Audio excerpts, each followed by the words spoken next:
Hello students, welcome back to my channel physics SPC. Simple harmonic motion का एक क्वेश्चन। The motion of a mass on spring with spring constant k is as shown the figure. The equation of motion is given by x the function of t equal a sine omega t plus b cos omega t with omega दे रखा है इतना। Suppose that at time t बराबर zero the position of the mass x zero और velocity v zero. The displacement can also be represent the as x the function of t. ये सी और phi की वैल्यू पूछा, अच्छा question है। देखो हमें यहाँ पोजीशन दे रखी है x the function of t a sine omega t plus b cos omega t. Velocity के बारे में भी कह रहा है तो इसको डिफरेंशिएट कर दो विद रेस्पेक्ट टू टी, तो ये वेलोसिटी आ जाएगी D x the function of T divide by D T.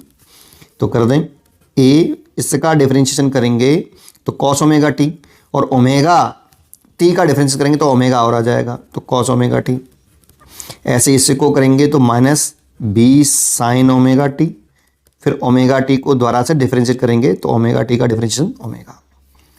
ठीक है, ये वेलोसिटी आ गई, velocity as the function of t आ गया। ये टी बराबर जीरो पर अगर देखें पोजीशन पार्टिकल की एक्स जीरो, तो टी बराबर जीरो रखेंगे तो साइन जीरो के लिए जीरो, तो ये तो जीरो हो जाएगा, और टी बराबर जीरो रखेंगे तो कॉस जीरो की वैल्यू वन होती है इसीलिए बी हो जाएगा। ऐसे ही वी जीरो निकाल लें, यहाँ पे टी बराबर जीरो रखेंगे तो कॉस जीरो की वैल्यू वन तो ए ओमेगा आएगा, और यहाँ टी बराबर जीरो रखेंगे तो साइन जीरो के लिए जीरो तो ये जीरो हो जाएगा। तो यहाँ से ए की वैल्यू निकल आएगी।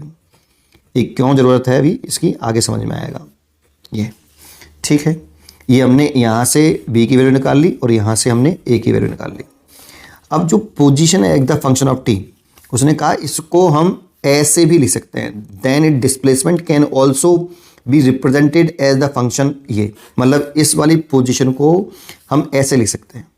तो पहले हमें इसका कॉम्बिनेशन ऑफ एसएचएम करना आना चाहिए, दो एसएचएम का कॉम्बिनेशन करना है, और दो एसएचएम का कॉम्बिनेशन करना हो x the function of T, तो पहली बात दोनों ट्रिग्नोमेट्रिक फंक्शन साइन के होने चाहिए। तो ये साइन का है, ये कॉस का है, तो इसको चेंज कर लो, तो ए साइन ओमेगा टी इसको कर रहे हैं, प्लस इसको क्या लिख सकते हैं b sine omega t plus pi by two. Important ये भी है सर, इसे तो omega t pi by two minus omega t भी तो लिख सकते थे, बिल्कुल लिख सकते थे, बट कॉम्बिनेशन में एक पॉइंट होता है कि जब आप इसका फेज जो कि ओमेगा टी है और इसका phase omega t plus pi by two, इन दोनों का डिफरेंस निकालो, फेज का डिफरेंस निकालो, तो ओमेगा टी से ओमेगा टी कटना चाहिए। ये इंपॉर्टेंट है ना। लेकिन अगर आप pi by two minus omega t लिखते तो फेज डिफरेंस ओमेगा टी कटता नहीं फेज डिफरेंस निकालते समय, इसलिए नहीं लिखा। एक दूसरा यहाँ पे प्लस होना चाहिए। ठीक है, अब इसका कॉम्बिनेशन ऑफ एसएचएम कैसे करते हैं, हमें ए1 किसे मानना चाहिए, ए1 उसे माने जिसका फेज छोटा है। तो इनमें से किसका फेज छोटा है, इसका फेज ओमेगा टी है, इसका phase omega t plus b pi by two है, तो ए का फेज छोटा है इसीलिए ए1 बराबर ए। और A2 उसे माने जिसका फेज बड़ा है तो ये B हो गया, और इन दोनों के बीच में जो फेज डिफरेंस है वो A1 और A2 के बीच में एंगल होना चाहिए। तो फेज डिफरेंस कितना है बेटा पाई बाई टू का, इसीलिए ये A2 इक्वल टू आपका B, और ये phase difference in A1 A2 के बीच में एंगल होगा, पाई बाई टू का फेज डिफरेंस है तो ये 90 डिग्री। अब इन दोनों का रिजल्टेंट निकाल लो, ये आ गया, ऐसे वेक्टर से निकालते हैं, वेक्टर मान के।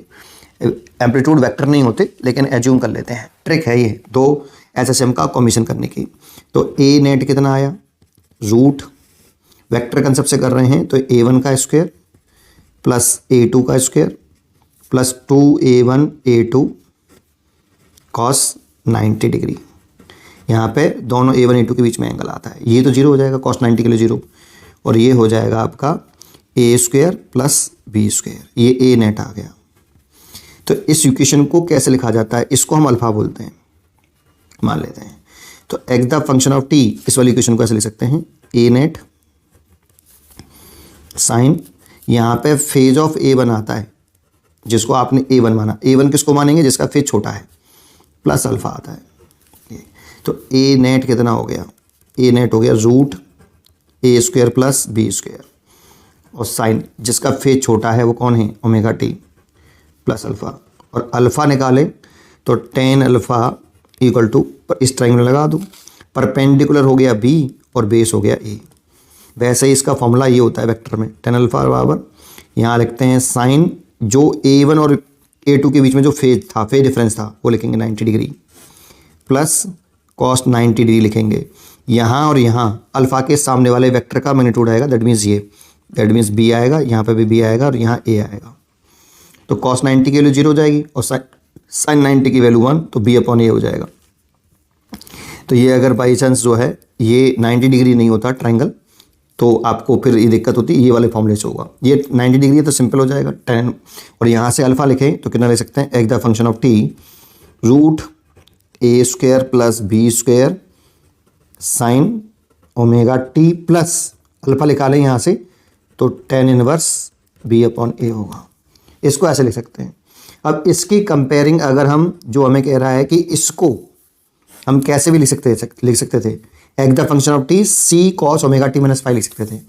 तो ये लिख रहा है c cos omega t minus five. अब देखो सी की वैल्यू तो सीधी सीधी ये हो गई, कंपेरिजन करें क्योंकि सी को ऐसे लिख सकते हैं, ऐसा बोला गया है क्वेश्चन में। तो सी की वैल्यू तो सीधी सीधी क्या हो गई आपके, root a square plus b square हो गई। लेकिन सी की वैल्यू हमें चाहिए v0 और x0 के टर्म में, इसीलिए देखो काम आ रहा है। ए की वैल्यू कितनी थी, ये रही, तो वैल्यू पुट कर देंगे तो रूट v0 का स्क्वायर अपॉन ओमेगा का स्क्वायर, ए की वैल्यू पुट कर दी, और बी की वैल्यू है x0 का स्क्वायर प्लस x0 का स्क्वायर x0 का स्क्वायर, ऐसे। इसलिए देखो चेक कर लेते हैं, तो ये तो 2 आ रहा है, इसमें 2 आ नहीं रहा, तो ये तो गलत है और ये भी गलत है। तो या तो इसमें से होगा या इसमें से होगा। अब फाई और निकालना पड़ेगा हमें। फाई कैसे निकालें, लेकिन प्रॉब्लम ये है कि यहाँ पे कॉस है और यहाँ साइन है। तो एक काम करते हैं, सी इसको ऐसे लिख लेते हैं, sign omega t minus pi plus pi by 2, ऐसे। अब इसको ऐसे और लिख दो, थोड़ा सा आगे बढ़ा दो, c sine omega t plus pi by 2 minus 5। ये देखो, अब कंपेयरिंग करो तो देखो ओमेगा टी है, तो पाई बाई 2 माइनस 5 की जगह पे tan इनवर्स भी लिख रहा है, तो लिख सकते हैं pi by 2 minus 5 equal to tan inverse b upon a. अब tan को इधर ले आओ तो लिख सकते हो आप tan pi by 2 minus 5 equal to b upon a. अब ये फर्स्ट क्वाड्रेंट में है तो इसे लिख सकते हैं cot 5 equal to b upon a, और इसे लिख सकते हैं 1 upon tan 5 equal to b upon a. तो a tan 5 की वैल्यू कितनी आ गई, a अपॉन बी, और 5 इक्वल टू आ जाएगा tan inverse a upon b. तो a की वैल्यू कितनी है, a की वैल्यू है v0 अपॉन ओमेगा, तो लिख सकते हैं v0 अपॉन ओमेगा, और b की वैल्यू कितनी है x0, तो x0 इसकी वैल्यू ये। तो ये 5 की वैल्यू आ गई आपकी। इस चेक कर लेते हैं कौन सा सही है। तो देखो d सही है आपका, 5 बराबर tan inverse v0 x0 omega, जबकि c वाले में v0 नीचे कर दिया जबकि v0 ऊपर है, इसीलिए डी चॉइस इज करेक्ट। उम्मीद करता हूँ कि आपको ये क्वेश्चन जरूर समझ में आया होगा। पढ़ते रहिए और खुश रहिए।